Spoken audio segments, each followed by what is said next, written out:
자, 마가복음 4장 35절부터 41절까지의 말씀입니다. 제가 먼저 읽도록 하겠습니다. 그날 저물 때에 제자들에게 이르시되 우리가 저편으로 건너가자 하시니 그들이 무리를 떠나 예수를 배에 계신 그대로 모시고 가매 다른 배들도 함께 하더니 큰 광풍이 일어나며 물결이 배에 부딪혀 들어와 배에 가득하게 되었더라.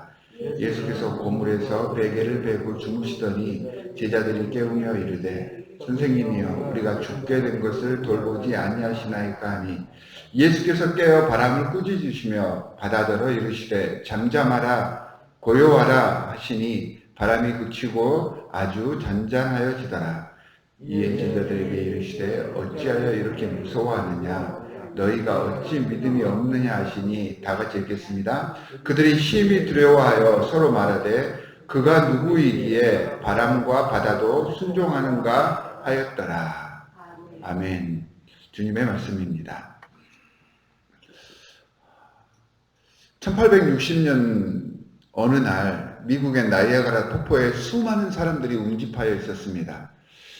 19세기 말 북미 전체에서 가장 줄타기 명인으로 유명했던 블론딘이라는 사람이 있었는데 그 사람이 다시 나이아가라에 이렇게 줄을 띄워놓고 거기를 건너갈 시도를 하고 있었습니다. 이 사람은 나이아가라 위에다 줄을 띄워놓고 도하를 수십 차례, 거의 100차례 이상을 했던 사람입니다. 그리고 단 한 번도 실수가 없었습니다. 심지어 폭풍우가 치는 날에도 나이아가라를 줄 타고 넘어가는 일에 성공을 하였고요. 눈보라가 치는 날에도 성공을 했습니다. 그리고 무거운 보찜을 쥐고 거의 100kg에 가까운 보찜을 쥐고도 그 나이아가라 도하에 성공을 했던 사람입니다. 아주 유명한 사람이었습니다. 이 사람이 많은 사람들 앞에서 또 건너기 위해 그 나이아가라 그 강가에 서 있었었는데 그날은 날씨도 화창하고 줄타기에 더없이 좋은 날이었습니다. 이 사람이 거기 문집해 있는 모든 사람들 앞에서 내가 이 줄타기를 성공할 것을 믿습니까? 라고 물으니까 많은 사람들이 당연히 믿습니다 하고 큰 소리를 칩니다. 내가 누군가를 안고 이 나이아가라를 통과해도 내가 성공할 것이라고 믿습니까? 하자 역시 모든 사람들이 다 환호성을 치면서 그렇다고 이야기를 합니다. 그러자 그 중에 있었던 어떤 한 사람 앞에 나아가서 내가 그럼 당신을 등에 업고 지금 폭포를 건너겠습니다 라고 제안을 하자 그 제안받은 사람이 어떻게 이야기했겠습니까? 말이 그렇다는 거지. 내가 미쳤어? 이렇게 이야기하더랍니다. 말뿐인 머리로만 입으로만 대답하는 믿음은 진짜 믿음이 아닙니다. 그 사람의 실력을 정말 믿었다면 그 사람을 정말로 인정한다면 그 사람 등에 업혀서 나아갈 수 있는 것 이게 진짜 믿음입니다. 우리의 신앙도 비슷합니다. 지식적인 동의나 설명을 우리는 요구를 자꾸 하지만 그 정도의 알만을 가지고는 그 정도 알아서는 믿음을 절대 설명할 수가 없습니다. 믿음, 이 말을 하려면 반드시 신뢰가 따라야 한다는 것, 의미입니다. 오늘 본문에 소개되는 이 이야기 속에서 제자들의 모습이 나오는데요. 이 제자들의 모습이 블론딘의 제안을 거부한 군중 속의 그 한 사람과 너무 닮아 있습니다. 예수님께서 제자들을 선택하시고 그들과 함께 계속해서 동행하셨습니다. 예수님께서 제자들과 동행하신 이유가 뭘까요? 나 이 정도의 세력을 거느리고 있고 나를 따르는 사람들이 이 정도야 이걸 과시하기 위해서가 아니죠. 그들을 훈련시키게 하시기 위해서 제자들을 삼으신 것입니다. 그들에게 권능을 부어주셨습니다. 예수님의 모든 사역에 동행하게 하시면서 예수님께서 하시는 말씀 한마디 한마디 그 메시지가 무엇인지를 계속해서 반복해서 알게 하셨고요. 또한 그들과 함께 이적과 기적을 행하심으로 그들이 예수님의 이적과 기적에 익숙해질 수 있도록 훈련을 시키셨던 것입니다. 그래서 그들은 예수님의 모든 순간 동안 공생의 기간 동안 함께하면서 그 사역을 목격하였습니다. 수많은 병자들이 예수님 앞에 나와서 고침을 받는 그 광경을 직접 보았습니다. 귀신 들린 자들 앞에서 예수님의 한마디에 그 더러운 귀신들이 다 물러가는 그 모습을 직접 눈으로 보았습니다. 마태복음 10장과 마가복음 3장에서 이 모든 권능을 보여주시고 그 권능을 똑같이 제자들에게 부어주시기 위해서 불러 모으셨다라고 성경은 이야기를 하고 있습니다. 비록 예수 그리스도의 공생의 초반기이긴 하지만 지금 이제 마가복음 지금 우리가 읽는 이 4장 정도가 이제 초반부이지 않습니까? 이들은 예수님이 제자가 되기 이전에 이미 예수님에 대한 소문을 들었습니다. 그래서 예수님께서 부르셨을 때 주저하지 않고 나올 수 있었겠죠. 제자가 되어서 예수님과 함께하면서 예수님의 모든 일들을 경험하였고 예수님의 일거수일투족을 직접 목격하고 예수님께서 기도하시는 장면, 기도의 내용, 이 모든 것들을 다 체험하였습니다. 예수님의 가장 가까운 곳에서 예수님의 됨됨이, 예수님의 아주 비범함, 신적인 그런 요소들을 직접 느꼈을 것입니다. 정경으로는 채택되지 못했지만 다른 복음서에 보면 예수님의 어린 시절에 대한 이야기가 나와 있는 복음서가 있습니다. 그 복음서에 보면 예수님께서는 어렸을 때 공생의 기간 그 이전에도 병든 사람들을 고쳐줬고 병든 동물들이 있으면 손수 고쳐주셨다라는 기록이 있습니다. 하나님의 아들로서 예수님과 그래서 매일매일 한순간을 같이 한다라고 하는 것은 이러한 모든 예수님의 숨겨진 이야기까지 다 경험할 수 있는 그러한 기회였을 것입니다. 예수님과 계속해서 같이 다니면서 예수님이 어떤 분임을 그리고 예수님의 감추어진 이런 모습들까지 누구보다 확실하게 경험했던 사람들이 제자들이고요. 그 제자들 가운데에서도 이 12제자들은 특별히 잠까지 같이 자면서 예수님을 지켜봤던 사람들입니다. 하지만 이들은 바다 위에서 거친 풍랑을 만나자, 그러니까 힘들고 아주 극악한 그러한 환경에 처하자마자 지금 옆에 그토록 믿고 의지한다던 기적과 이적을 베풀어 주셨던 예수님과 함께 동행하고 있음에도 불구하고 우왕좌왕하고 두려워하고 무서워하면서 또 속으로는 예수님을 지금 도와주지 않는다고 원망하고 절망하고 근심과 걱정으로 몸부림치고 있습니다. 말은 믿는다고 하고 나는 예수님의 제자다, 의지한다고 이렇게 하면서 사실은 온전히 주님을 의지하지 못했던 것입니다. 아까 블론딘이 당신은 믿습니까? 라고 했을 때 믿는다고 해놓고 진짜 자기를 데리고 간다 하자 내가 미쳤습니까? 라는 행동을 지금 제자들이 하고 있는 것입니다. 온전한 믿음은요, 그 사람의 속 사람을 만나서 그 상대를 인격적으로 바라보고 그 사람을 진짜 인정하기 시작했을 때 상대에 대한 믿음이 생기는 것입니다. 겉모습이나 그가 가진 것만으로는 온전한 믿음이 절대 생기지 못합니다.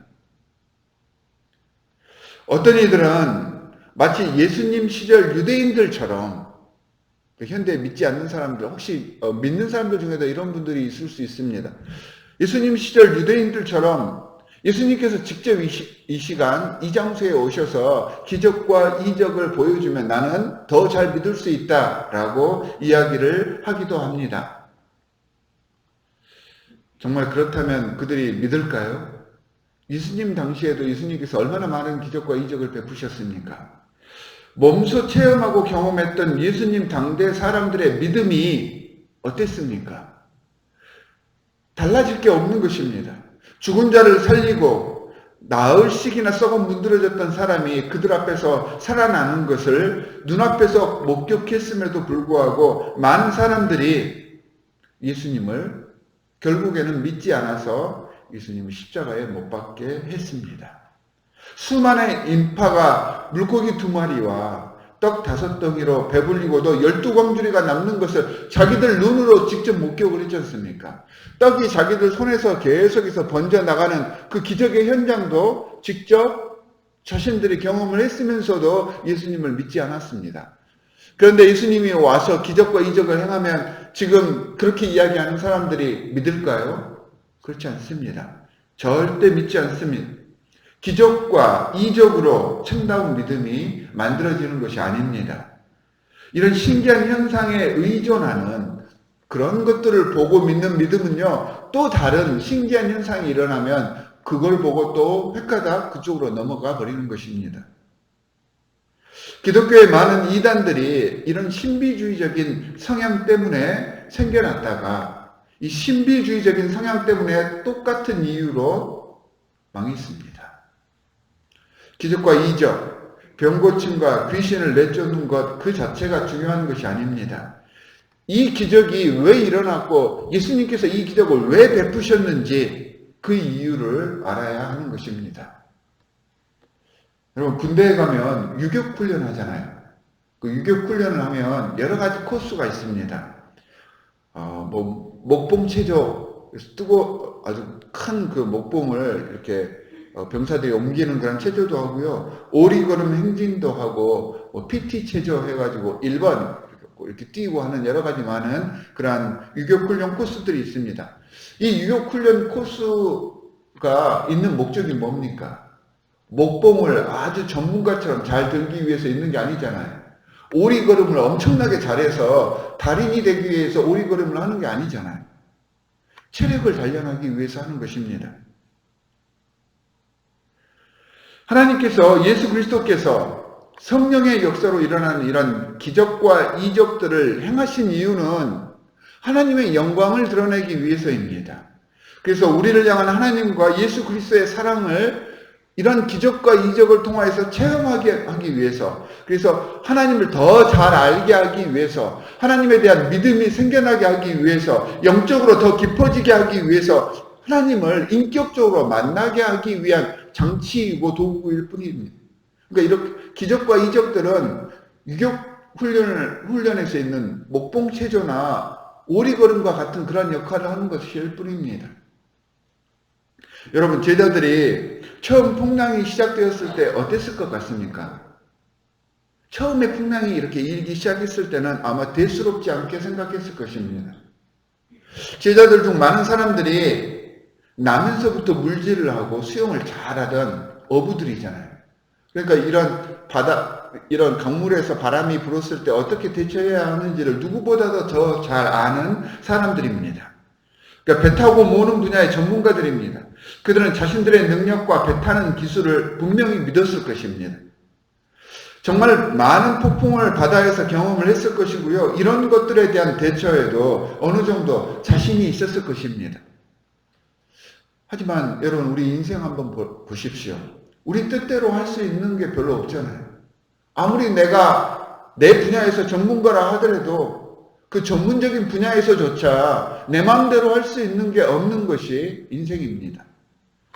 진인사대천명이라는 말이 있습니다. 이 말은 최선을 다한 후에 하늘의 결정을 따르라는 그러한 고사성어입니다. 하지만 그 유래를 보면 그 적벽대전의 승리 후에 조조가 이제 도망을 갑니다. 그래서 이제 제갈공명이 이 모든 것들을 다 세팅해서 조조를 잡으려고 했던 것인데, 제갈공명 유비의 동생이었던 관우가 예전에 조조에게 입었던 은혜가 있어서 그 은혜 때문에 조조를 살려줍니다. 어쩔 수 없이 제갈공명은 이 관우 때문에 조조를 잡는 것에 실패를 하고 만 것입니다. 그때 제갈공명이 했던 말이 바로 이 진인사대천명입니다. 그러니까 일의 계획은 사람이 하지만 그 결과는 사람의 힘으로는 도저히 이룰 수 없다라고 하는 의미가 담겨있는 고사성어인 것입니다. 아무리 뛰어난 사람이라도, 아무리 한 분야의 전문가라 하더라도 그냥 개인의 능력치일 뿐입니다. 이 개인의 능력이 일어나는 모든 상황을 전부 다 예측할 수도 없고요. 그걸 커버할 수도 없는 것입니다. 이것이 우리의 한계입니다. 제자들이 엄청난 파도 앞에서 그 한계를 이제 경험하고 있었던 것입니다. 그렇게 자신만만했던 사람들이 물질에 자신 있고 어부질에 자신이 있었던 그 전문적인 능력이 통하지 않자 패닉 상태가 되어버린 것입니다. 예수님과 함께 하고 있지만 예수님을 생각할 겨를이 그때까지는 없었습니다. 왜냐하면 자기 힘으로 무엇인가를 해보려고 했고 자기가 할 수 있다고 믿었기 때문에 예수님에 대해서 생각을 하지 않았던 것 같습니다. 자신들도 하지 못하는 일을 어찌 예수님께서 할 수 있을까 하는 그런 생각도 했었겠죠. 그 생각이 이제 미치자, 자신의 능력이 미치지 않자 그때부터 두려워지기 시작합니다. 그때부터 무서워지기 시작합니다. 근데 여기에 중요한 영적인 비밀이 있습니다. 이 무섭고 두려움을 느끼는 그 순간, 자신의 힘으로 아무것도 할 수 없구나 라는 것을 생각하게 되었을 때 그제서야 제자들이 내가 예수님과 함께 있구나 라는 것을 깨닫기 시작합니다. 그러니까 자신의 능력을 다 내려놓고 다 포기했을 때 그 순간 예수님이 보이기 시작한 것입니다. 그 전에는 피상적으로 믿는다고 했었습니다. 다 내려놓는 상황이 되자 그제서야 제자들이 온전히 예수님을 볼 수 있었다는 말입니다. 죽게 되자 예수님을 부르며 매달리기 시작했습니다. 그렇다고 해도 그들이 예수님을 본 그 순간 신앙이 비약적으로 갑자기 성장하거나 성숙해지거나 그러지는 않습니다. 진정한 신앙이라면 이렇게 예수님을 보고 눈이 뜨인 그 순간이 계속해서 유지가 되어야 되잖아요. 그런데 제자들은 그렇게 유지되지는 못했습니다. 하지만 그 극한의 순간에 예수님을 보게 되었다라고 하는 것입니다. 그러니까 지금 이 순간은 어쩔 수 없어서 지푸라기라도 잡아야 하는 순간이기 때문에 예수님이 보였던 것입니다. 그제서야 예수님께서 일어나서 바람을 멈추시고 파도를 잔잔하게 하셨습니다. 그리고 그들의 믿음 없음을 꾸짖었습니다. 그들의 믿음 없음이 뭐냐 하면 지푸라기라도 잡아보려는 그런 심정이 되어서야 예수님을 찾았다는 것. 예수 그리스도가 정말 내 삶의 주인이시고 세상을 주관하시는 하나님의 아들임을 믿어서 예수님을 찾은 것이 아니라 지푸라기라도 잡아보려고 하는 그 심정으로 예수님을 찾았던 그 믿음이 너무 작다는 것입니다. 그래서 예수님께서는 서운하신 것입니다. 내가 너와 함께 그동안 이렇게 함께 했고 너희들에게 보여준 게 얼마인데 그렇게 나를 믿지 못하느냐 라고 하는 예수님의 서운함과 질책의 말씀이 바로 이 말씀인 것입니다. 보니까 우리들의 모습이 딱 이 제자들 같습니다. 저도 미국으로 유학 가서 살면서 정말 여러 가지 많은 일들을 겪었던 것 같습니다. 참 말도 안 되는 일들도 사람들 사이에서 겪고 내가 다른 사람들을 나는 배신한다고 생각을 하지 않았지만 그 사람이 배신했다고 믿는 그런 경우도 있었었고 정말로 다른 사람이 나를 배신하는 그런 경우도 있었습니다. 내가 신뢰했는데 내 신뢰만큼 나를 따라주지 못했던 그런 사람들을 보고 절망했을 때도 있었습니다. 이런저런 일들이 계속해서 쌓이자 어느 한순간은 탁 걸려 넘어질 때가 오더라고요.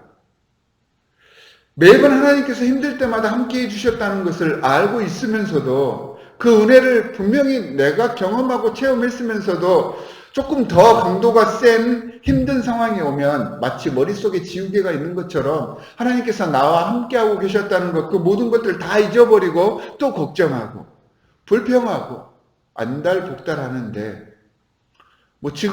지금의 삶도 그런 패턴과 별로 달라질 게 없어 보입니다. 목사임에도 불구하고 신앙인임에도 불구하고 내 삶이 그렇게 크게 비약적으로 발전한 것을 별로 못 느끼겠더란 말입니다. 이런 저에게 본문 말씀을 통해서 40절 어찌하여 이렇게 무서워하느냐 너희가 어찌 믿음이 없느냐 이렇게 하시면서 저를 그리고 우리를 다독이는 말씀이 오늘 본문의 말씀입니다. 이 말을 조금 바꿔서 표현하면요. 야, 아무개야. 항상 내가 너랑 같이 하고 있는데 왜 그리 고민하고 야단 법석하고 있느냐? 내가 네 문제 다 맡아줄 테니까 제발 걱정하지 말아라. 이렇게 말씀하십니다. 당당해라 라고 이야기를 해주고 계십니다. 여러분, 예수님이 어떤 분이십니까? 오늘 본문 말씀에도 나타납니다. 불쌍한 영혼들을 위해서 하나님의 말씀을 증거하고요, 기적과 이적에 바쁘고 그 고된 순간순간들을요, 밤잠을 쪼개가면서 식사 시간까지도 아껴가면서 공생의 기간을 보내셨던 분이 예수님이십니다. 그 육신의 몸이 고단함과 피곤으로 지쳐 쓰러질 때까지, 그리고 십자가에 못 박혀 돌아가시는 그 순간까지 그 사랑을 나누는 일에 전념하셨던 것이 예수님이십니다. 얼마나 피곤하면 어부들이었던 제자들이 감당할 수 없을 정도로 그렇게 풍랑이 일고 있는데도 주무셨겠습니까? 얼마나 피곤하면 그 배가 뒤집힐 듯한 그런 상황 속에서 주무실 수 있었겠습니까?